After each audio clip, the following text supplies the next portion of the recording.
masa proses transisi ketika menjelang revisi Undang-Undang KPK. Nah, ini salah satu faktor menurut saya menyebabkan runtuhnya public trust. Ya. Nah, saya akan mulai sekarang mengenai korupsi itu sendiri. Ya, saya akan mengawali terlebih dahulu, ya, dan saya mengambil tema desentralisasi dan korupsi pemerintah daerah. Yang pertama, kalau kita bicara mengenai desentralisasi dan korupsi, ternyata banyak fakta dan data menunjukkan, paling tidak di lingkungan penegak hukum, khususnya KPK, bahwa desentralisasi ini dapat memiliki konsekuensi yang ambigu. Di satu sisi, memungkinkan daerah untuk lebih memiliki kewenangan sehingga fleksibel dan responsif dalam melakukan pelayanan publik, tetapi ternyata di sisi yang lain juga menyebabkan para pejabatnya lebih memiliki kesempatan untuk korup.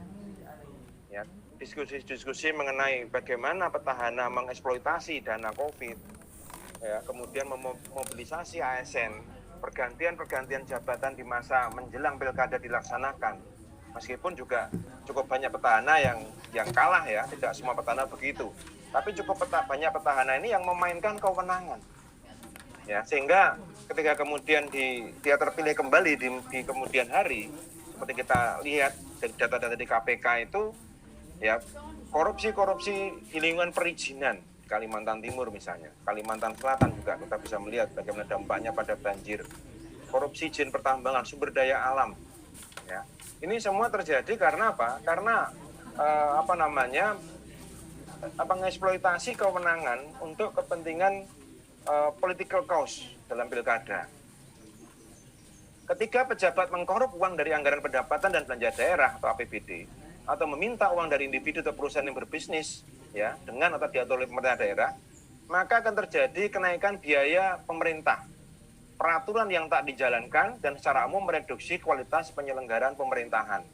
KPK pernah melakukan OTT di Meikarta dulu, ya, kasus Meikarta dengan Bupati mana itu, Karawang, ya, kalau saya tidak keliru, ya.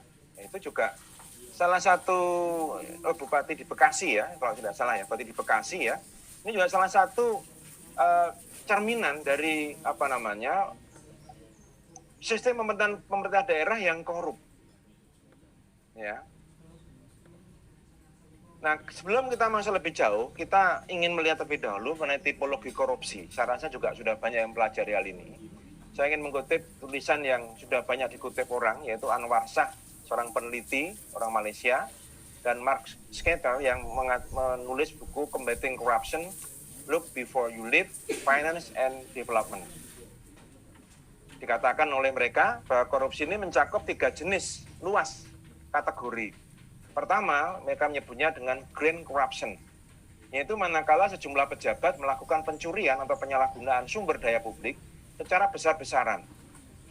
Nah, ini saya rasa kalau kita melihat di tempat-tempat di mana lokus pertambangan, sawit, ya, kemudian perizinan-perizinan yang terkait dengan sumber daya alam, ini sangat besar potensi terjadi grand corruption ini. Kita juga pernah melihat dulu bagaimana korupsi EKTP sampai 2,5 triliun dari anggaran yang 5 triliun. Tapi yang digunakan 2,5 triliun. Ada yang lebih parah lagi, yaitu korupsi yang terjadi ketika kita melihat misalnya BPJS, ya, BPJS yang juga melibatkan beberapa oknum di OJK, kebetulan saya saksi ahli yang diminta Kejaksaan Agung, korupsinya lebih fantastis, nilainya 6,5 triliun, ya, dan kemudian negara melakukan suntikan kepada BPJS, ya, 20 triliun, coba Anda bayangkan, sudah hilang uang 16,5 triliun, negara menyuntik 20 triliun, berarti negara ini dirugikan 2 kali lipat, ya, 36,5 triliun. Itu angka yang terbesar dalam sejarah korupsi di Indonesia. Ya, setelah Orde Baru, ya, kalau Orde Baru kan kita tidak sempat melihat bagaimana konkretnya karena memang tidak pernah dilakukan pengusutan secara tuntas. Ya, isu-isu sih banyak. Ya. Jadi angka terbesar korupsi ternyata yang di kasus, bukan BPJS, ya, Jiwasraya. Jiwasraya itu 16,5 triliun. Negara menyontek lagi 20 triliun sehingga justru dirugikan 36,5 triliun. Ya, ini menurut saya masuk dalam kategori grand corruption ini. Termasuk juga korupsi KTP elektronik itu. Ya.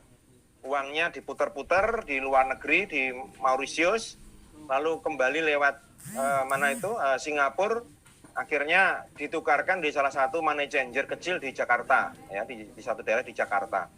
Maka ketika saya diminta menjadi ahli di sidang Tipikor bersama-sama ahli pencucian uang, Pak Yunus Hussein pada waktu itu, ya, bersamaan hadir di situ adalah suami istri yang mengelola money changer. Tentu mereka tidak pada posisi yang terdakwa karena mereka tidak tahu, mereka hanya penukar uang. Jadi sedemikian liku-liku yang terjadi.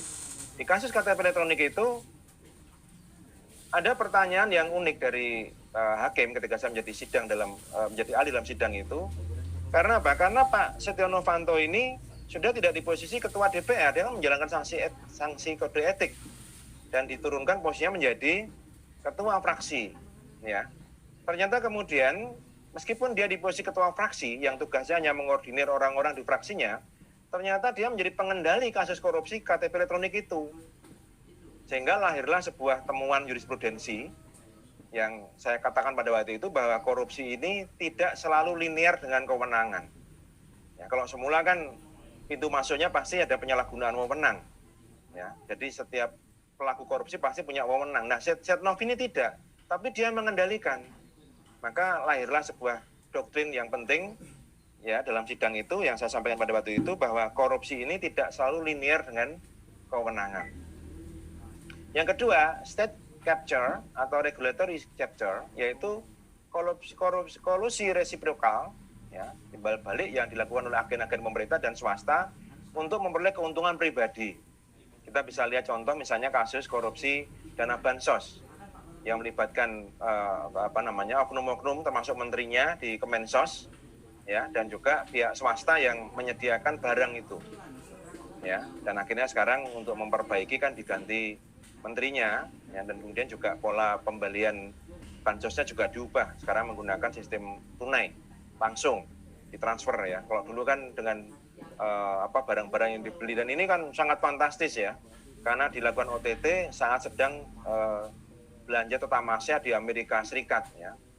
Di masa COVID, ya, korupsi, ya, sebenarnya dapat dikenakan penerapan pemberatan sampai hukuman mati kalau kita lihat dalam undang-undang Tipikor, Undang-Undang 399 dan 20/2001. Yang ketiga, bureaucratic corruption atau petty corruption, ya, ini keterlibatan pejabat publik di level bawah dalam menyalahgunakan jabatan untuk mendapatkan suap atau keuntungan yang kecil. Ini banyak tersebar. Kalau ini diungkap semuanya yang repotan penegak hukum, ya, karena dulu pernah dikatakan bahwa korupsi ini sudah masuk ke sendi-sendi kehidupan sosial, ya. Ini kalau kita bicara mengenai bureaucratic corruption itu banyak sekali, ya. Nah, kalau kita lihat aliran kewenangan dari negara melalui desentralisasi kepada daerah, ternyata juga diikuti dengan terjadinya pola-pola korupsi, ya, bisa berupa grand corruption dan state capture ini juga bisa berupa regulatory capture dan juga bureaucratic corruption. Ini mengiringi sehingga bisa kita lahirkan sebuah pengkritisan juga bahwa korupsi ini juga mengiringi, ya, aliran kewenangan dari pusat ke daerah. Ketika terbentuk raja-raja kecil di daerah yang mengendalikan kewenangan dari sumber daya alam sampai perizinan, ya. Kita belum tahu nanti dampak dari Omnibus Law, Undang-Undang Cipta Kerja yang melakukan perombakan banyak perizinan, ya, dan juga melakukan banyak terobosan-terobosan, ya. Apakah juga semakin besarnya diskresi dilakukan juga biasanya ini juga korupsi mengikuti juga, gitu, ya.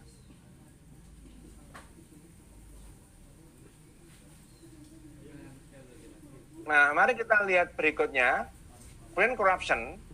Pada level grand corruption dan state capture, korupsi ini dilakukan secara sengaja, terencana, berskala besar, dan melibatkan banyak pihak dari hulu ke hilir. Kasus korupsi KTP elektronik seperti itu, ya. Korupsi jenis ini biasanya dilakukan oleh segerombolan elit politik atau pejabat senior pemerintah yang membuat kebijakan atau peraturan untuk menguntungkan diri sendiri dan kelompok tertentu dengan memungkinkan mereka untuk menyalahgunakan sejumlah besar pendapatan dan fasilitas umum setelah mendapatkan suap dari perusahaan nasional maupun transnasional. Kasus yang terjadi di Kemensos itu juga saya rasa sebenarnya bisa masuk dalam kategori grand corruption, dan juga celakanya dilakukan pada masa krisis ekonomi, ya, dan juga pada masa pandemi, ya. Bahkan juga sempat terlontar pada itu ada gratifikasi seks segala. Cuman KPK tidak menelusuri lebih jauh lagi, ya, tapi sempat terungkap itu oleh oknum pejabat di lingkungan Kemensos. Ya. Kasus korupsi Jiwasraya, ya, ini juga sama, ini juga masuk dalam kategori grand corruption.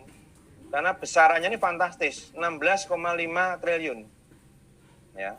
Kalau Kejaksaan Agung ini humasnya ini sebagus KPK, tentu ini akan bisa dikemas menjadi sebuah berita yang bombastis, ya.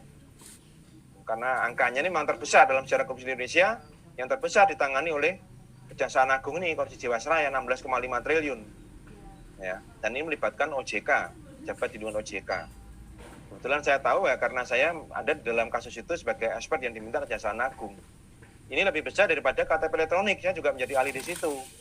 Nilainya KTP elektronik itu 2,5 triliun.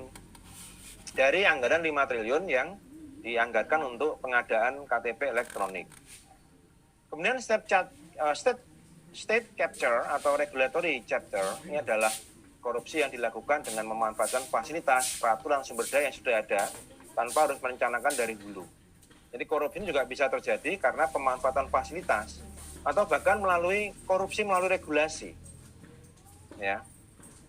Kalau omnibus law misalnya, kita belum tahu, ya, apakah juga diiringi juga dengan terjadinya regulatory capture, ya, regulatory capture. Jadi masih sangat banyak yang bisa ditelusuri.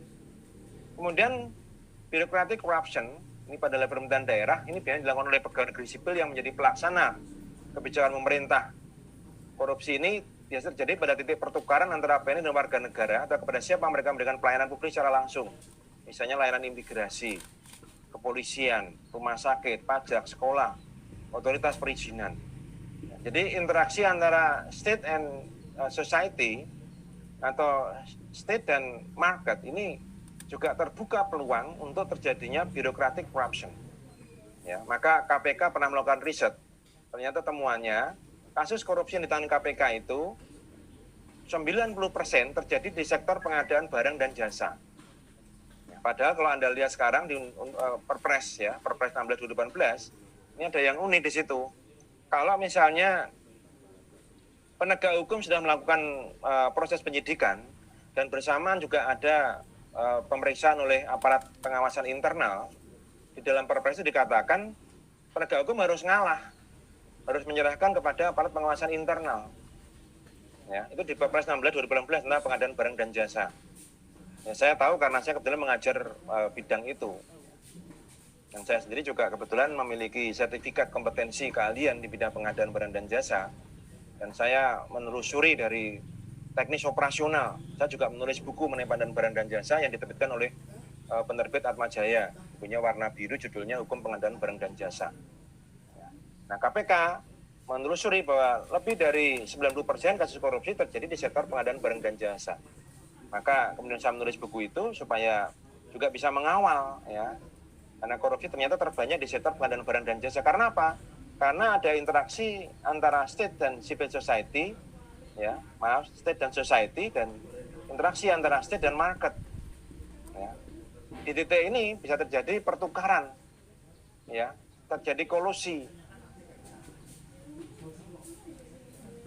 Seperti yang terjadi di lingkungan Kemensos itu, ketika pengadaan barang dan jasa dilakukan pengadaan secara darurat, boleh penunjukan langsung, ternyata juga diikuti dengan gratifikasi. Ada jatah Pak Menteri, ya, Pak Menteri Juliani ada jatah sendiri, yang dihitung-hitung tidak kurang dari 17 miliar jatah Pak Menteri, ya, dari pengadaan.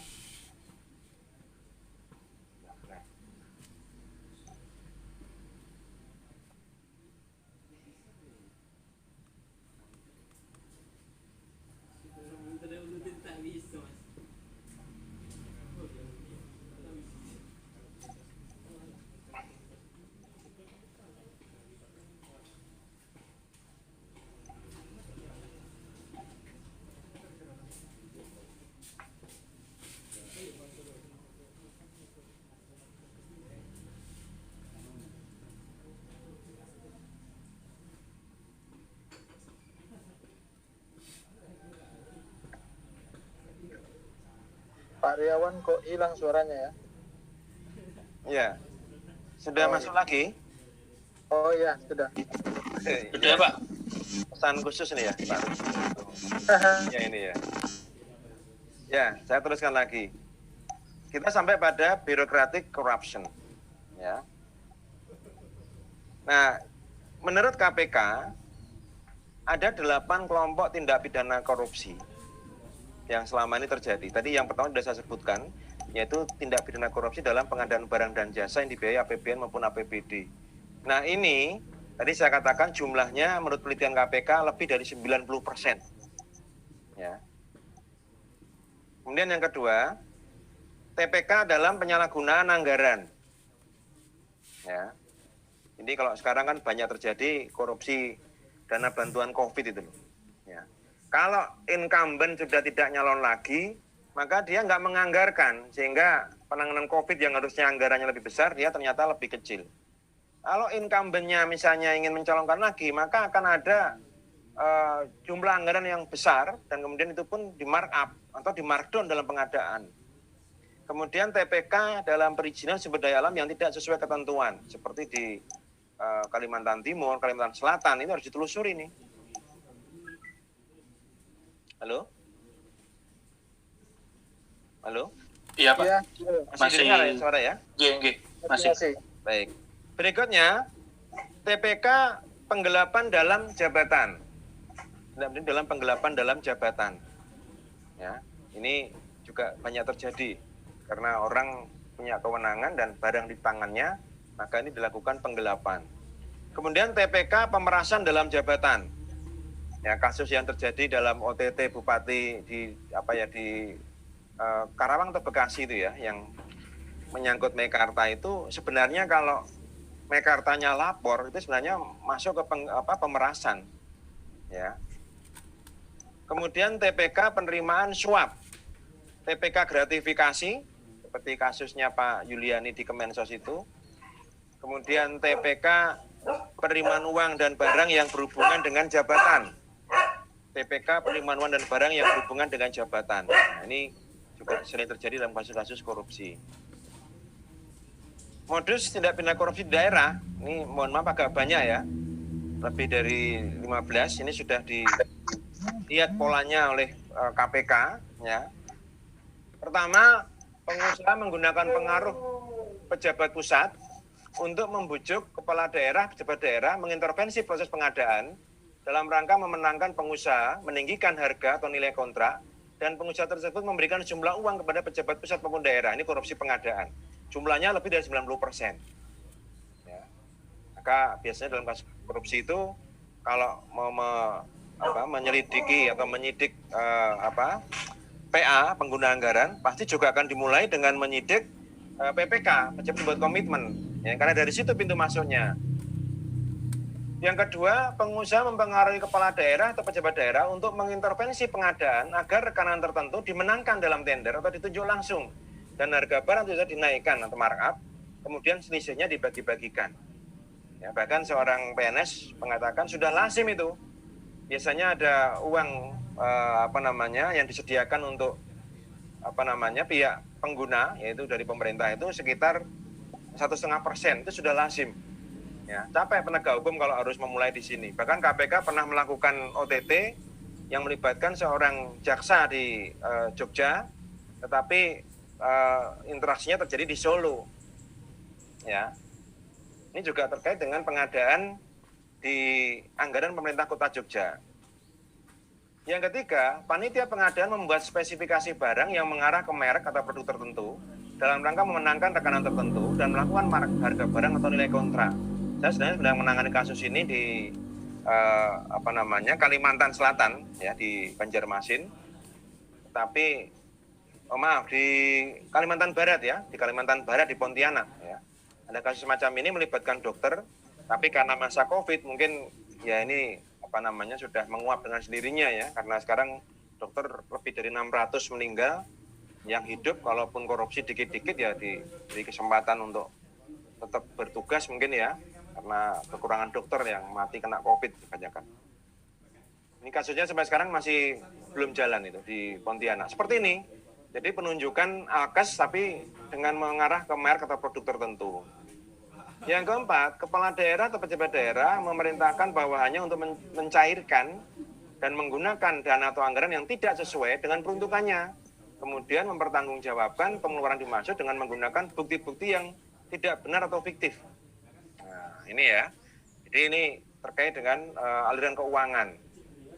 Yang kelima, kepala daerah memerintahkan bawahannya menggunakan dana atau uang daerah untuk kepentingan pribadi koleganya atau kepentingan pribadi kepala daerah yang bersangkutan, kemudian bertanggungjawabkan pengeluaran dimaksud dengan menggunakan bukti-bukti yang tidak benar, bahkan dengan menggunakan bukti-bukti yang kegiatannya fiktif, tanggung-jawaban fiktif. Ini banyak terjadi ini ya.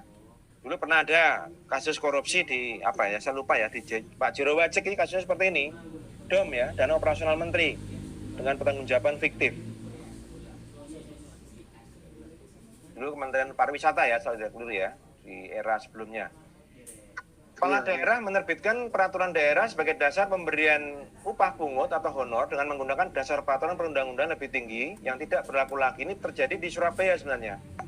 Saya pernah diminta menjadi ahli dalam kasus jasa pungut ini, korupsi jasa pungut ini, ya. Tapi ternyata sampai sekarang juga menguap. Penyidiknya minta maaf kepada saya katakan ya jangan minta maaf kepada saya. Kalau mau minta maaf yang harusnya minta maaf adalah atasan saudara, bukan saya, ya. Karena menyebabkan kasus ini nggak jalan kan atasan saudara ini, ya. Dan orang yang sebenarnya menjadi terdakwa, ya, dia masih bisa menjadi tokoh di satu partai besar dan juga masih sering tampil di TV. Padahal itu dia sebenarnya terdakwa kasus upah pungut ini di Surabaya nih. Ya. Kemudian yang ke-8, yang ke-7 ya, ke-6. Kepala daerah menerbitkan peraturan daerah sebagai dasar ini sudah. Kemudian yang ke-7, pengusaha, pejabat eksekutif dan pejabat legislatif daerah bersepakat melakukan ralislah. Ralislah itu tukar guling, tukar menukar barang atau aset Pemda dan melakukan markdown atas aset Pemda serta markup atas aset pengganti dari pengusaha atau rekanan sehingga ada selisih. Nah, selisih itulah yang kemudian dikorup. Ya. Ini dalam hal tukar guling pun juga ada kasus seperti itu ya. Tanah makam ya, tukar guling tanah makam juga bisa dilakukan ya. Jadi sampai makam aja pun dikorup ya. Jadi makam dikorup, dana bansos untuk Covid pun dikorup, dana rumah sakit dikorup juga gitu ya. Hanya nggak heran kalau peringkat korupsi kita sekarang 102, dulu 85, sekarang 102. Ya mungkin kurang jauh lagi terjadi bebasnya ya. Kalau KPK mungkin dimatikan tuntas ya, mungkin kita bisa masuk 150 ya. Dan kalau sudah di angka itu nggak ada negara yang percaya lagi ya. Indonesia sekarang sudah terkenal sebagai negara yang paling korup di dunia ya. Sudah COVID-nya nggak selesai-selesai, jadi negara terkorup ya. Yang ke-8, para kepala daerah meminta uang jasa dibayar di muka kepada pemenang tender sebelum melaksanakan proyek. Ini banyak terjadi nih, data di KPK banyak banget ini ya. Hampir semua pengadaan, karena memang tadi dikatakan 90% korupsi di pengadaan itu. Kemudian kepala daerah menerima sejumlah uang dari rekanan dengan menjanjikan akan diberikan proyek pengadaan. Ini juga terjadi di Pemkot kan. Stadion juga seperti itu. Yang ke-10, kepala daerah membuka rekening. Halo, suara saya masih didengar? Masih, Pak. Ya. Masih. Oke, saya teruskan sedikit. Kepala daerah membuka rekening atas nama kas daerah dengan spesimen pribadi, bukan pejabat dan bendahara yang ditunjuk, dan dimasukkan untuk mempermudah pencairan dana tanpa melalui prosedur. Ini juga banyak terjadi nih. Membuka rekening pribadi nih. Kepala daerah meminta atau menerima jasa giro tabungan dana pemerintah yang ditempatkan pada bank. Maka kita sering melihat itu dana-dana yang ada di bank. Nah, ini juga jasa gironya tabungan juga bisa menjadi lahan korupsi. Kepala daerah memberikan izin penggunaan sumber daya alam pada perusahaan yang tidak memiliki kemampuan teknis finansial untuk kepentingan pribadi atau kelompoknya. Maka di Kalimantan Selatan kalau banjirnya seperti itu, ini menurut saya aneh ya kalau kemudian penyidik datang lalu menyimpulkan tersangkanya ini penyebab hujan ya, kan Tuhan yang menyebabkan hujan ya. Masuk datang langsung mengatakan bahwa banjirnya disebabkan oleh curah hujan ini. Jadi Tuhan ini jadi tersangka di Indonesia ini.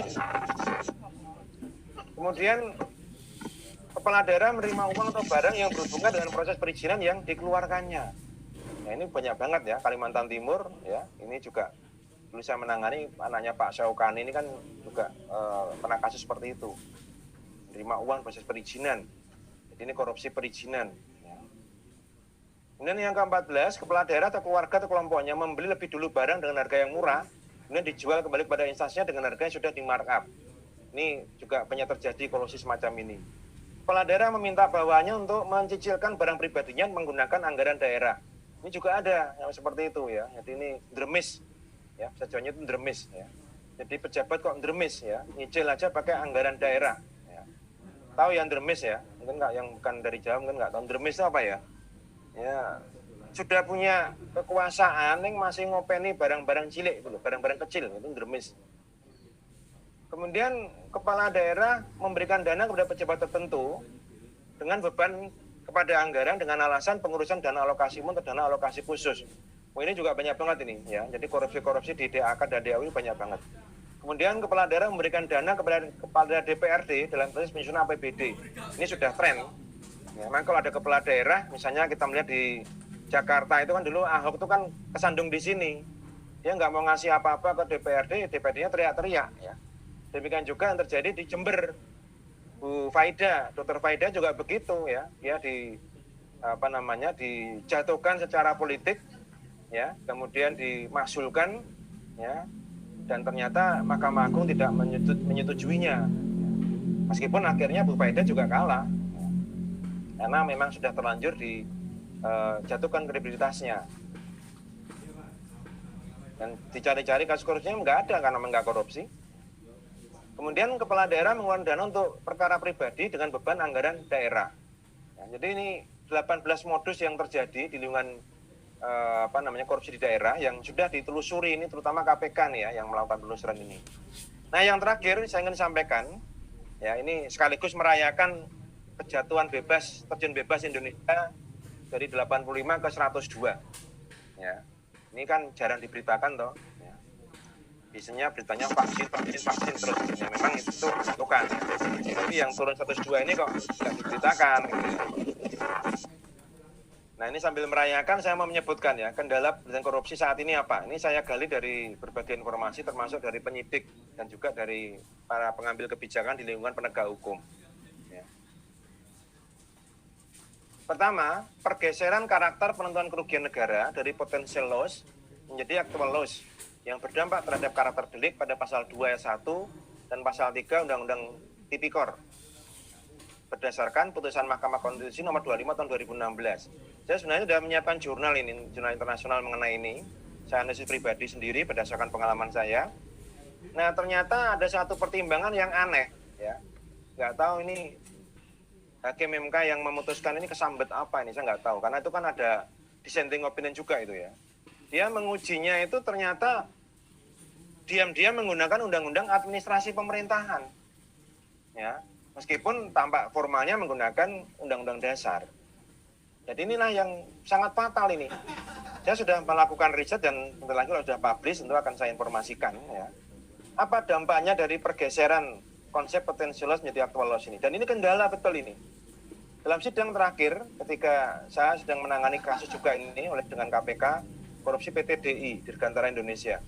Dalam sidang itu sampai melet lambenya ya, sampai meniren lambenya ya. Dalam sidang itu yang dikejar hanya kerugian negara terus. Jadi fraudnya ini nggak nampak. Ya, kenapa? Ya karena memang sekarang pengadilan takut sekali menghukum tanpa adanya kerugian yang bersifat aktual. Ya. Dan dengan pergeseran ini menurut saya tidak hanya sekedar berubah karakter deliknya, tapi juga biasanya dalam Tipikor itu ada pembalikan beban pembuktian terbatas secara proporsional kepada pihak koruptor ya. Nah, dengan perubahan karakter delik ini seakan-akan bebannya hanya pada penegak hukum. Penegak hukum kehilangan momentum untuk melakukan langkah-langkah luar biasa. Jadi korupsi ini sekarang ini dimaknai sama dengan maling ayam. Ya. Jadi menjadi kejahatan dianggap sebagai kejahatan konvensional belaka. Dari mana mulainya? Menurut saya putusan MK 25 2016 dan putusan MK yang menempatkan KPK sebagai rumpun eksekutif.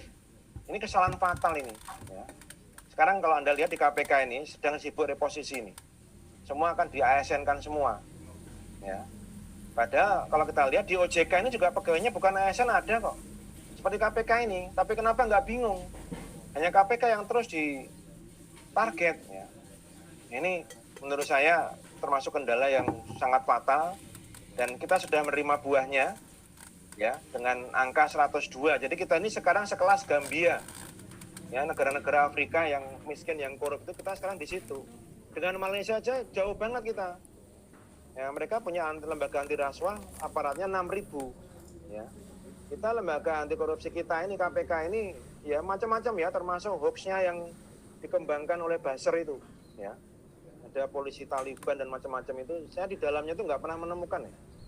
Saya sudah lama, sejak 2008 saya itu ada di KPK itu. Tapi hal yang diisukan itu nggak pernah saya temukan. Ya. Dan 100% perkara yang ditangani KPK itu semuanya terbukti di pengadilan. Ya, kalau ada politisi yang mengatakan menyidik sembarangan itu, ya dia harus buktikan. Karena 100% perkara yang ditangani KPK semuanya terbukti dan dihukum. Ya, kalau itu misalnya sembarangan pasti kan lepas. Juga ada pra-peradilan. Kenyataannya kan tidak.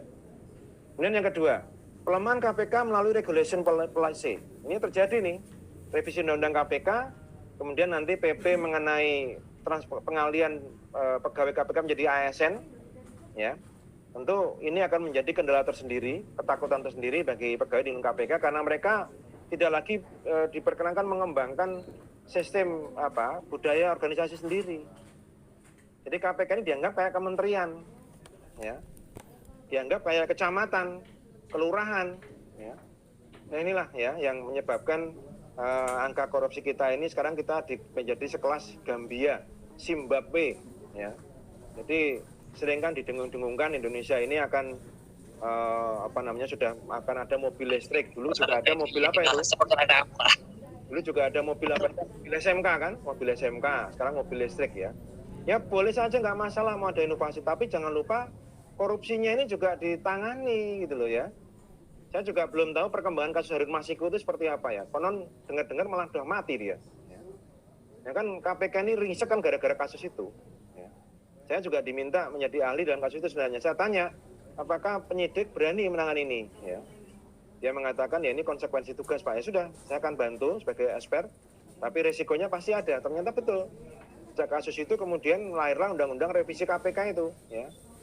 Ini menurut saya, undang-undang revisi undang-undang KPK ini betul-betul merupakan celah atau noda di Republik ini. Kemudian policy rule yang melemahkan pemberantasan korupsi, misalnya Inpres nomor 1 2016. Ini judulnya percepatan pelaksanaan proyek strategis nasional. Di dalam Inpres itu dikatakan, kalau ada kasus korupsi, ya, penegak hukum kepala daerah harus mengedepankan langkah-langkah administratif. Ya. Sebenarnya tanpa Inpres itu pun, kalau kita baca undang-undang administrasi pemerintahan sudah terjadi itu. Ya, pengadministrasian kasus-kasus korupsi banyak sekali. Ya, ini melemahkan proses korupsi, ya. Maka tidak heran kalau angkanya sekarang menjadi 100 ya. 2 ya. Kita belum lihat ini dari TI ya. Dulu menjadi kebanggaan ketika saya misalnya diminta menjadi ketua tim melakukan riset mengenai indeks persepsi korupsi di Balikpapan misalnya. Selalu yang digunakan acuan adalah angka nasional, ya. Kalau sekarang dengan Balikpapan saja jauh nasional itu. Kenapa? Lah kelasnya sudah seperti Gambia, Zimbabwe. Ya. Jangankan Malaysia kejauhan, ya. Zimbabwe atau itu Gambia tadi. Jadi kita sekelas negara-negara negara miskin di Afrika, ya, Afrika Utara yang memang pemiskinan terjadi secara struktural karena korupsi.